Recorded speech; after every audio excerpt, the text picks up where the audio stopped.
Na sequência, explicações pessoais.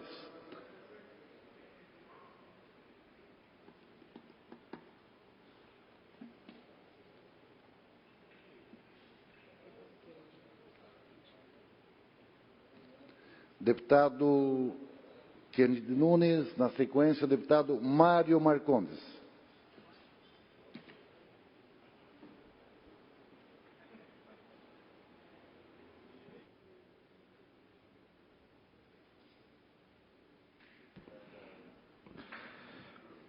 Senhor presidente, senhores deputados, ouvintes da TVAL e Rádio AL, público que nos honra com a sua presença na tarde dessa quarta-feira.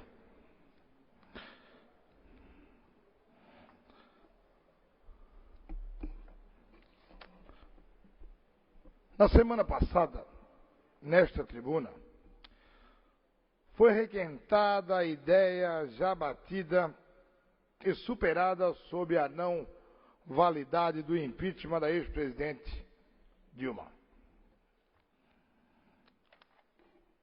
Hoje, venho aqui para destacar alguns pontos divergentes desse discurso. O primeiro, mais evidente, é a tentativa de transferir ao processo os efeitos do ex-aliado do PT, Eduardo Cunha. Ora, ao contrário da narrativa petista, o impeachment não se deu por vingança de Eduardo Cunha. A verdade é que o impeachment não saiu antes porque a amizade de Cunha com o PT matava os pedidos fundamentados na nascente. Eduardo Cunha, como bom aliado do PT, segurava, engavetava, recusava os pedidos de impeachment. Hoje, mais do que antes, sabemos que motivos existiam aos montes. Quando a aliança entre Cunha e o PT ruiu, o país teve a chance de passar a limpo as pedaladas praticadas pela presidente. E as pedaladas representam apenas um dos diversos motivos pelos quais a presidente poderia ser cassada. A segunda correção que merece ser feita é sobre os resultados do impeachment. Do país que temos agora e do país que recebemos após 13 anos do desgoverno petista. Quem disse que as coisas melhorariam com o impeachment, falou a verdade.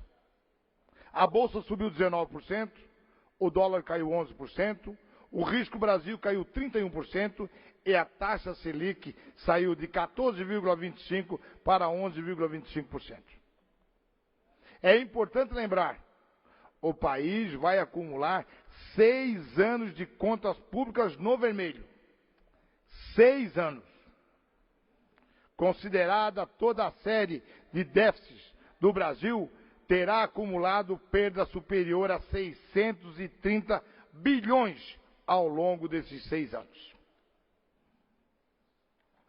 Desde a virada da década, as contas públicas do país iniciaram uma viagem sem precedentes ao fundo do poço da irresponsabilidade.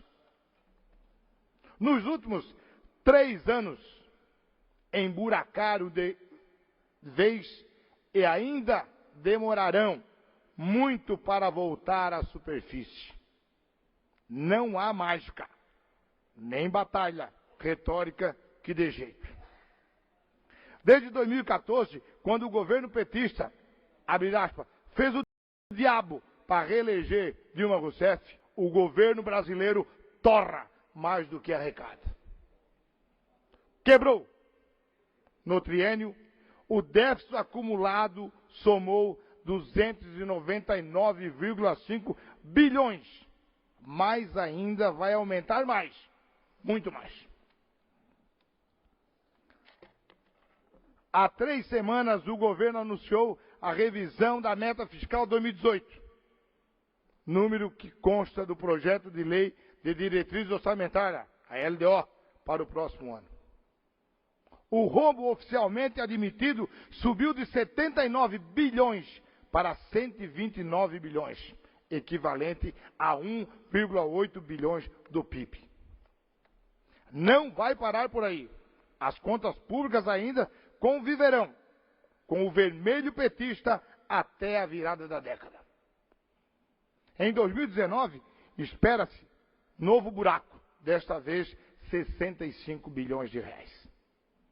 Nada disso, ressalte-se, é da lavra exclusiva do atual governo. É fruto da recessão semeada pelos governos petistas e da irresponsabilidade dos gestores defenestrados. Graças ao impeachment, a gestão Michel Temer até se esforça para cortar gastos e ajustar o orçamento. Tampouco aqueles que destruíram as finanças do país se fazem de rogados e colaboram para consertar o mal que perpetraram. Rombos fiscais significam que o governo precisa endividar-se ainda mais para rolar suas dívidas. Desde setembro de 2015, o país perdeu o selo de bom pagador. Mais uma herança do PT. Passou a ser considerado investimento de risco. Ficou mais caro financiar-se. A dívida já consome 70% do PIB e ainda vai continuar subindo. Essa dura realidade deveria ser suficiente para conter os acelerados que fazem de tudo para evitar o avanço de reformas estruturantes, argumentando que o remédio para o país é mais e não menos gasto. Essa gente conflita com a aritmética básica, com a responsabilidade mínima e com a honestidade elementar. As reformas servirão apenas para que as contas públicas não explodem de vez. A situação expressa dos rombos fiscais em série também implica que qualquer que seja o próximo governo, se tiver compromisso com o país, terá de continuar adotando medidas para frear as despesas e não para acelerá-las. Aliás, o mercado agora já aposta numa Selic de 8,25 no fim deste ano, patamar em torno do qual o juro básico brasileiro deve se estabilizar nos anos seguintes. Alguns podem até achar pouco, mas vale ter presente que há apenas 6 meses, quando o governo Michel Temer assumiu o comando do país, em definitivo, a previsão corrente do mercado era de uma taxa básica de 11% no final deste ano. O Copom começou a desmontar os juros estratosféricos em outubro e, desde então, tirou 2 pontos percentuais da taxa baixa, baixando-a para os atuais 11,25% ao ano. Sim, o país melhorou após o impeachment. O crescimento já começa a dar sinais de recuperação. Depois de 11 trimestres, a economia brasileira já dá mostras consistentes de que finalmente voltou a crescer. Quase um ano depois de se livrar do governo PT, o país começa a colher bons frutos da economia. Indicadores recentes sugerem que a recessão pode ter chegado ao fim do trimestre, terminando em março. Até agora, a melhoria pode ser creditada, mas a mudança de áreas e posturas, o trabalho árduo vem durante. A economia teve desempenho surpreendente em fevereiro, segundo divulgou semana passada o Banco Central. O acúmulo de bons resultados evidencia o que a mudança de perspectiva é capaz de promover na economia. Com a saída de Dilma Rousseff, tornada definitivamente após apenas há pouco mais de 7 meses, as expectativas em relação ao país se inverteram. Dada a aposta num governo mais responsável e comprometido com reformas, o país pode estar deixando para trás a mais prolongada e mais sombria recessão de toda a sua história.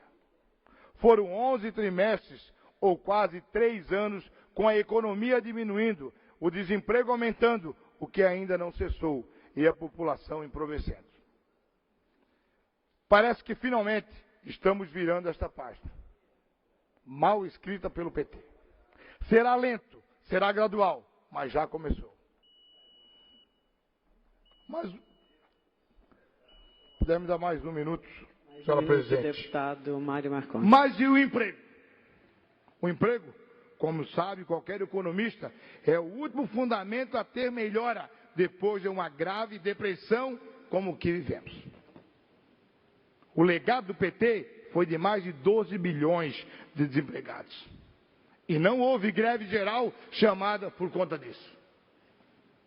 E a corrupção? A Operação Lava Jato já estava agindo e continua o seu caminho, sem qualquer tipo de obsessão que o PT tanto propalava, apesar de atingir integrantes do próprio governo. Além disso, muitos dos ministros do governo Temer, sobre os quais param suspeitas como Padilha, Moreira Franco, Kassab e tantos outros, já estavam orbitando o governo de Dilma Rousseff. Não teve golpe, teve impeachment. E certamente, ainda que com complicações de Temer, está sendo melhor para a economia que a gestão terrível que nos trouxe até aqui. Era isso, senhora presidente. Dando sequência às explicações pessoais, nós chamamos o deputado César Valduga para fazer sua explanação pelo período de 10 minutos, deputado Valduga.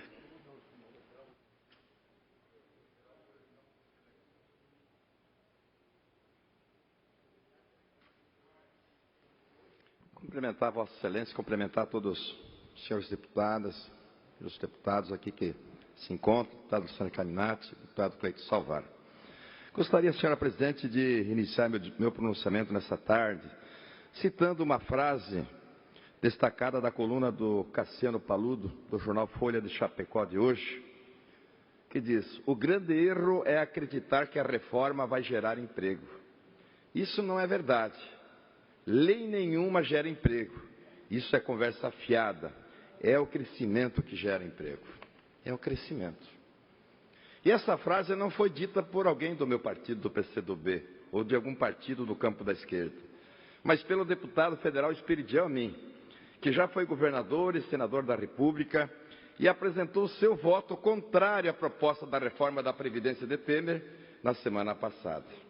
Um ponto de reflexão a ser feito é: qual é o comprometimento de alguns setores da economia com o desenvolvimento, o crescimento do país e a geração de emprego e renda?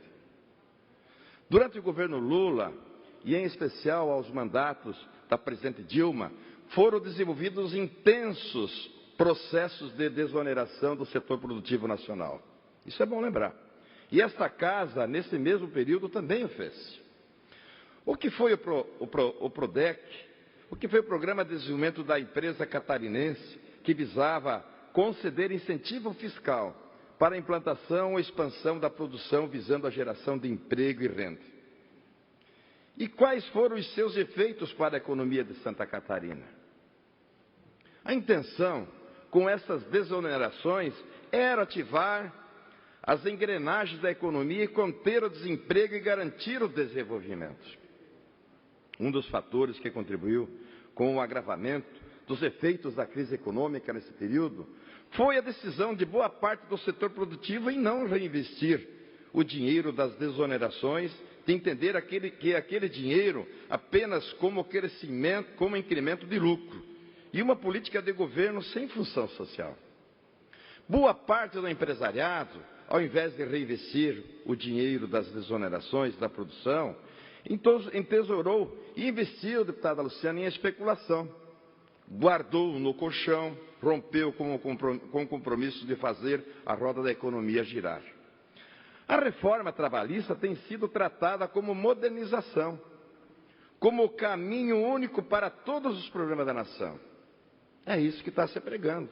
E tenho a impressão, deputada Diz, que quando deputados ou senadores tentam desqualificar a luta dos trabalhadores e trabalhadoras, demonizando o sindicato, esquece que a democracia se faz com o diálogo. E que, num diálogo, é preciso que os dois lados tenham direito de falar, senão é um monólogo, uma imposição, o rompimento com a principal premissa da democracia.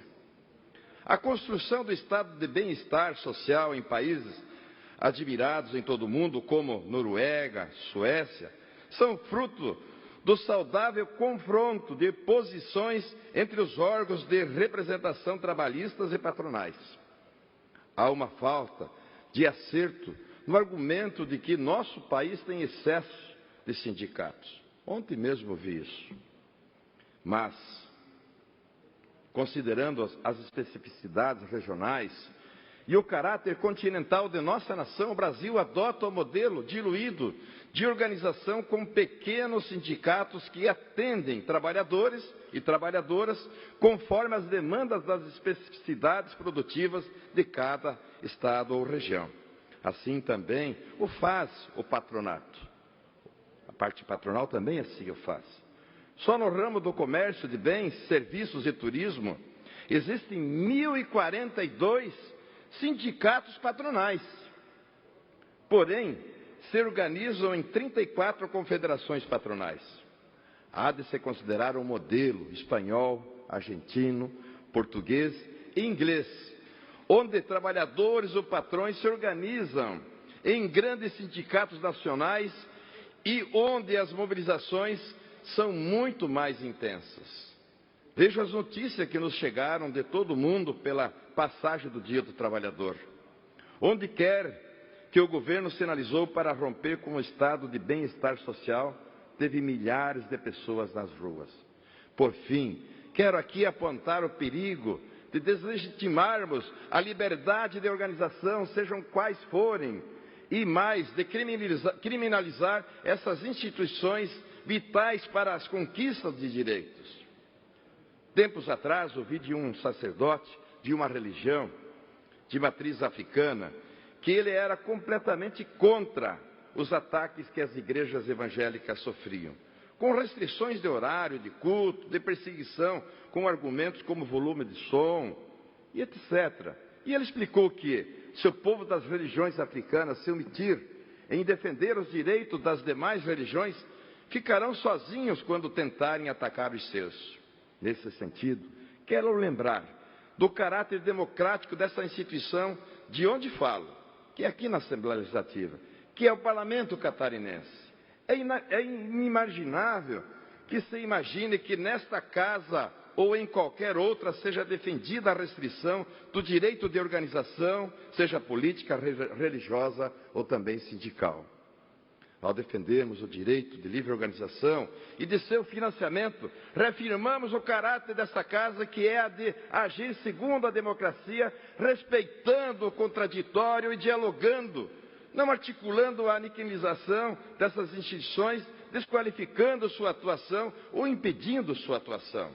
O caminho é o diálogo contínuo e o objetivo é a ampliação do estado de bem-estar social para todo o nosso povo, não apenas para alguns setores. E o que eu percebo pelos discursos nessa casa, que se defende apenas alguns setores, o meu quinhão. Mas nós temos que olhar e construirmos uma sociedade onde que todos têm que ser felizes. É essa sociedade que a gente busca. Tanto o lado patronal, como também dos trabalhadores, aqueles que produzem a riqueza do nosso país. Essa é a sociedade que nós temos que buscar. Porque senão, de nada vale a pena. Vejo que nós temos que lutar para que possamos manter o Estado democrático de direito, que as pessoas tenham liberdade de se poder expressar. Agora, da forma como está sendo imposta aos trabalhadores, ao povo brasileiro, como aqui tenho falado todos os dias, a exemplo da questão da reforma da Previdência, da reforma trabalhista, aonde que os acordos vão prevalecer sobre o legislado. Porque as casas de leis, então, nesse país, aonde que querem fazer com que os nossos agricultores morram com o cabo na enxada à mão e não vão permitir que os trabalhadores se aposentem? Aonde que as mulheres que têm dupla, tripla jornada de trabalho, as mais prejudicadas com essas deformas que estão acontecendo? fala em reforma, mas nós entendemos que quando é reforma é para melhorar. É de buscar os erros, as distorções que estão acontecendo, que é o caso dos grandes conglomerados que mais devem para a Previdência Social. Quem está por detrás de tudo isso? Tem os grandes interesses. E aqui resgato, né, o que Leonel Brizola sempre falava, os grandes interesses. E por detrás disso estão os grandes interesses. É por isso que nós não podemos nos furtar desse debate. Nós não podemos aqui, cotidianamente, não só aqui, mas também debate com a sociedade catarinense, porque da forma que está sendo colocado o deputado Luciano Carminati, goela abaixo, o povo não pode aceitar. Por isso, das manifestações, essa greve geral que aconteceu no país, né, que expressou o sentimento daqueles que estão lá no chão de fábrica, aquela mulher agricultora, aquele trabalhador de chão de fábrica, né, que muitas vezes não tem hora, não tem dia, e que perseguem o seu sustento. E querem tirar o pouco que resta desses trabalhadores, que muitas vezes se aposenta com o salário mínimo. E quando se aposenta com o salário mínimo, vai ser para poder comprar o seu remédio. Muitas vezes pessoas doentes, idosas, é só via declaração das nossas agricultoras, dos nossos agricultores. O sentimento que eles expressam do que está sendo feito com eles de forma autoritária. Por isso, senhora presidente, que eu venho fazer mais essa manifestação nesse dia de hoje, retratando com realidade o que está acontecendo no nosso Brasil. Por isso, nós não podemos permitir que essas reformas venham acontecer, porque quem vai ser prejudicado vai ser a força produtiva e aqueles que produzem a riqueza do nosso país. Obrigado.